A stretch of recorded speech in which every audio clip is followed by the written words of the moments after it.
nǹkan tí wọ́n rò lórí Fuji Festival ni wípé kí wọ́n gbé upcoming artist jáde. Òní mí ní Fuji Festival pé àwọn olórin kan wà tó ṣe pé wọ́n gùdù sálẹ̀ tí àwọn náà ń dùn tó yẹ pé tá bá tún gbọ́ nǹkan táwọn ọmọ yìí náà ń kọ ẹ̀yin máa wò pé ṣé Fuji náà dùn báyìí. So wọ́n fẹ́ plan láti pé jáde ní ó bí Fuji Festival, but ìgbà tá a ṣe Fuji Festival nǹkan tó pọ̀lọpọ̀ I expect kọ́ la bá ṣe understand ẹ jẹ́ kí n sọ ní èrò ọkàn tèmi ní pé tá a bá débẹ̀ gbogbo àwọn bàbá wa tó ti kọ Fuji tó ti lórúkọ náà wà bẹ́ẹ̀.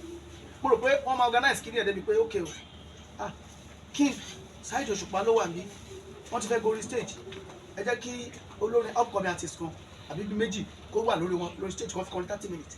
Ẹ mọ̀ pé bá ṣe ń ṣe ń jọ yẹn gbogbo ayé lówó wà. Olórin yẹn náà òun náà ẹ̀bùn tóun náà ní á display ẹ̀ lójú gbogbo èèyàn, gbogbo ayé á rí lágbàdá kọrin pẹ̀lú Saheed Òṣùpá, òun gan á lè gé àárín ibi tó ti kọrin pẹ̀lú Saheed Òṣùpá á gbé sórí social media, from there wọ́n ti promote ẹ̀ yẹn. But that day kò sí upcoming artist kankan tó kọrin. Mo dẹ̀ mọ̀ wípé bóyá torí wípé a ṣẹ̀ṣẹ̀ the first àkọ́kọ́ ṣe ni bóyá tí kejì bá máa wáyé kò ní rí bẹ́ẹ̀ mọ́.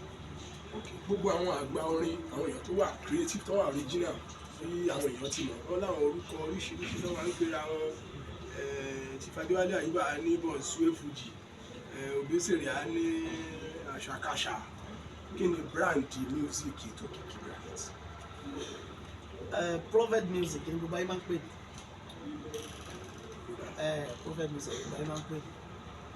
But ń sìn bàbá tó ti fi nǹkan míì ojúlówó ọmọ Fuji. Ìyẹn ni title ní báyìí. Ó ní title báyìí. Ó lágbára.